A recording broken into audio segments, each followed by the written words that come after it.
अस्य श्रीदेवी खड्गमाला महामन्त्रस्य सदाशिवऋषये नमः। गायत्री छन्दसे नमः। श्रीमत्कामेश्वरी ललिता महाभट्टारिका देवतायै नमः। ऐं बीजम् क्लीं शक्तिः सौं कीलकम् श्रीदेवी खड्गमाला सङ्कीर्तने विनियोगः। ऐं मङ्गुष्टाभ्याम् नमः। क्लीं तर्जनीभ्याम् नमः। सौं मध्यमाभ्याम् नमः। ऐं अनामिकाभ्याम् नमः। क्लीं कनिष्ठिकाभ्याम् नमः। सौं करतलकरपृष्ठाभ्याम् नमः। ऐं हृदयाय नमः। क्लीं शिरसे स्वाहा। सौं शिखायै वषट्। क्लीं कवचाय हुम्। क्लीं नेत्रत्रयाय वौषट्। सौं अस्त्राय फट्। भूर्भुवः सुवरोमिति दिग्बन्धः। ध्यानम् तादृशम् खड्गमाप्नोति येन हस्तस्थितेन वै 18 महाद्वीप सम्राट् भोक्ता भविष्यति। लम् पृथ्व्यात्मिकायै गन्धम् कल्पयामि नमः। हम् आकाशात्मिकायै पुष्पम् कल्पयामि नमः। यम् वायव्यात्मिकायै धूपम् कल्पयामि नमः। रम् अग्न्यात्मिकायै दीपम् कल्पयामि नमः। वम् अमृतात्मिकायै अमृतमहानैवेद्यम् कल्पयामि नमः। सम् सर्वात्मिकायै ताम्बूलादिसर्वोपचारान् कल्पयामि नमः। ऐं ह्रीं श्रीं ॐ नमस्त्रिपुरसुन्दरी हृदयदेवी शिरोदेवी शिखादेवी कवचदेवी नेत्रदेवी अस्त्रदेवी कामेश्वरि भगमालिनी। नित्यक्लिन्ने भेरुण्डे वह्निवासिनि महावज्रेश्वरी शिवदूति त्वरिते कुलसुन्दरि नित्ये। नीलपताके विजये सर्वमङ्गले ज्वालामालिनि चित्रे महानित्ये परमेश्वर परमेश्वरी मित्रीशमयि षष्ठीशमयि उड्डीशमयि चर्यानाथमयि लोपामुद्रामयि अगस्त्यमयि कालतापनमयि धर्माचारमयि मुक्तकेशीश्वरमयि दीपकलानाथमयि विष्णुदेवमयि प्रभाकरदेवमयि तेजोदेवमयि मनोजदेवमयि कल्याणदेवमयि रत्नदेवमयि वासुदेवमयि श्रीरामानन्दमयि।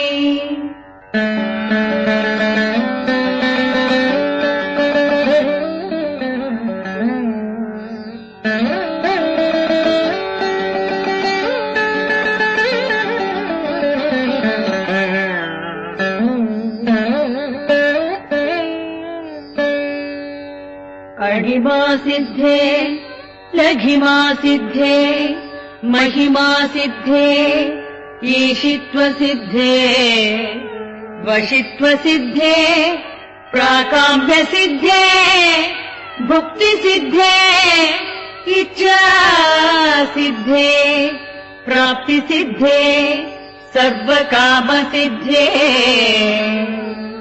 ब्राह्मी माहेश्वरी कौमारी वैष्णवी वाराहि माहेन्द्री चामुण्डे महालक्ष्मी सर्वसंक्षोभिणी सर्वविद्राविणी सर्वाकर्षिणी सर्ववशङ्करी सर्वोन्मादिनी सर्वमहाङ्कुशे सर्वखेचरी सर्वबीजे सर्वयोने सर्वत्रिखण्डे त्रैलोक्यमोहन चक्रस्वामिनि प्रकटयोगिनी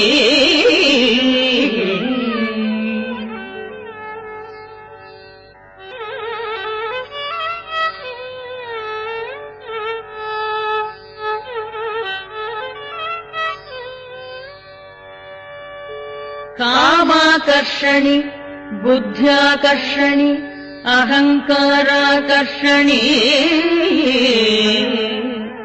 शब्दाकर्षणि स्पर्शाकर्षणि रूपाकर्षणि रसाकर्षणि गन्धाकर्षणि चित्ताकर्षणि धैर्याकर्षणि स्मृत्याकर्षणि नामाकर्षणि बीजाकर्षणि आत्माकर्षणि अमृताकर्षणि शरीराकर्षणि सर्वाशा परिपूरकचक्रस्वामिनी गुप्तयोगिनी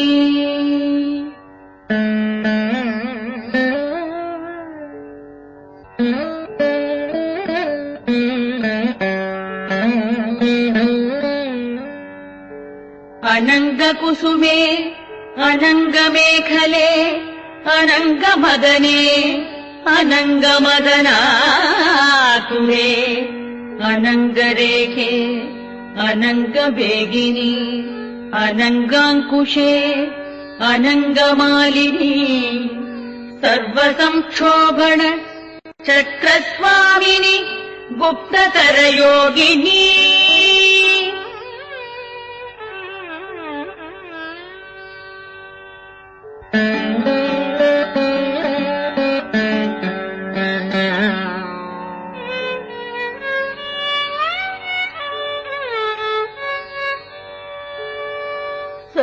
सर्वसंक्षोभिणी सर्वविद्राविनी सर्वाकर्षिणी सर्वाकारिणी सर्वसम्मोहिनी सर्वसंभिनी सर्वजृम्भिणी सर्ववशङ्करी सर्वरञ्जिनी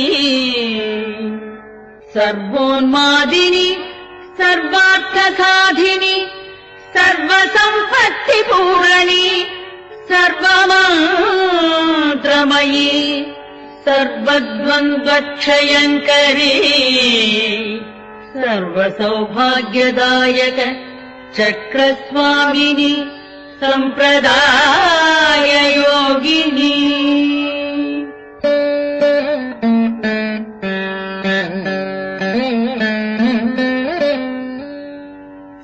सर्वसिद्धिप्रदे सर्वसम्पत्प्रदे सर्वप्रियङ्करि सर्वमङ्गलकारिणी सर्वकामप्रदे सर्वदुःखविमोचिनी सर्वमृत्युप्रशमने सर्वविघ्ननिवारिणी सर्वाङ्गसुन्दरी सर्वसौभाग्यदायिनी सर्वार्थसाधक चक्रस्वामिनी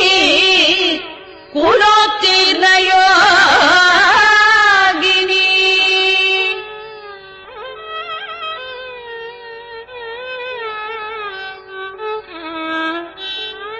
सर्वज्ञे सर्वशक्ते सर्वैश्वर्यप्रदे सर्वज्ञानमयी सर्वव्याधिविनाशिनी सर्वाधारस्वरूपे सर्वपापहरे सर्वानन्दमयी सर्वरक्षास्वरूपिणी सर्वेप्सितप्रणे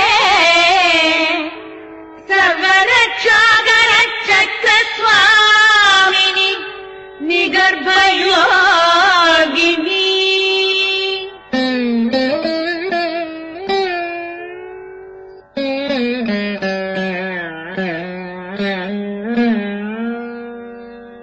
वशिनी कामेश्वरी मोदिनी विमले अरुणे जयिनि सर्वेश्वरी कौलिनी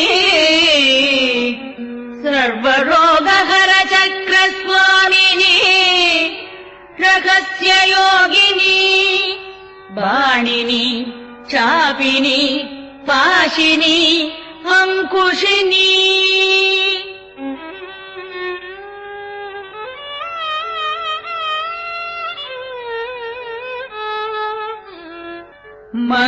महाकामेश्वरी महावज्रेश्वरी महाभगमालिनी महाश्रीसुन्दरी सर्वसिद्धिप्रदचक्रस्वामिनी अतिरहस्य योगिनी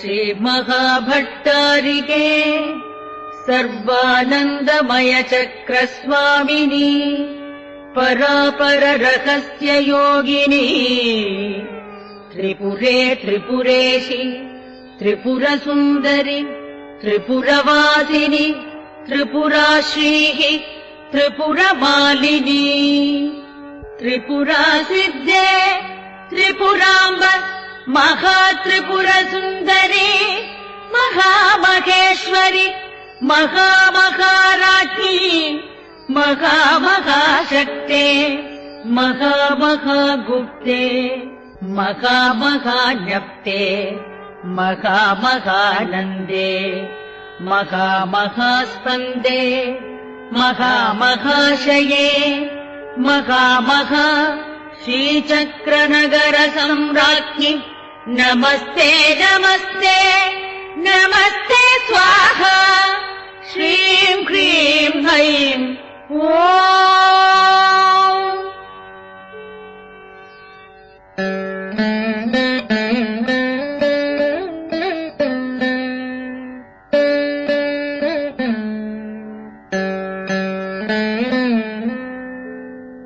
एषा विद्या शुद्धमाला महासिद्धिप्रदायिनी सङ्ग्रामे च जपेद्विद्याम् राजा राष्ट्रस्य विप्लवे अग्निबाधमहाक्षोभे भूकम्पे दुर्निमित्तके लुण्ठने तस्करभये कान्दारे सलिलप्लवे समुद्रयाने विक्षोभे भूतप्रेतादिकभये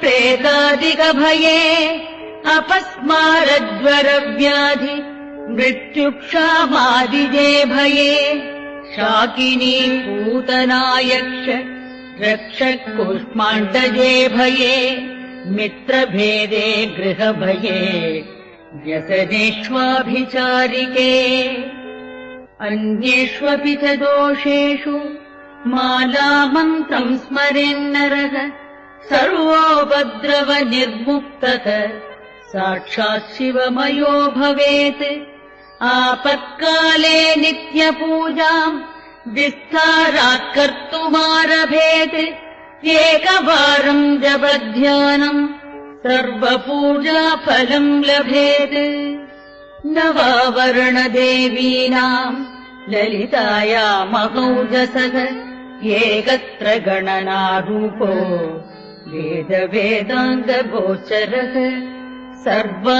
सर्वागमरहस्यार्थः स्मरणात् पापनाशिनी ललिता महेशान्याः माला विद्या महीयसी नरवश्यम् नरेन्द्राणाम् वश्यम् नारीव शङ्करम् अणिमादिगुणैश्वर्यम् रञ्जनम् पापभञ्जनम् तत्तद्रावरणस्थायि देवता वृन्दमन्त्रकम् मालामन्त्रम् परम् गुह्यम् परम् धाम प्रकीर्तितम् शक्तिमाला पञ्चधा स्यात् शिवमाला च तादृशी तस्माद्गोप्यतराद्गोप्यम् रहस्यम् भुक्तिमुक्तिदम्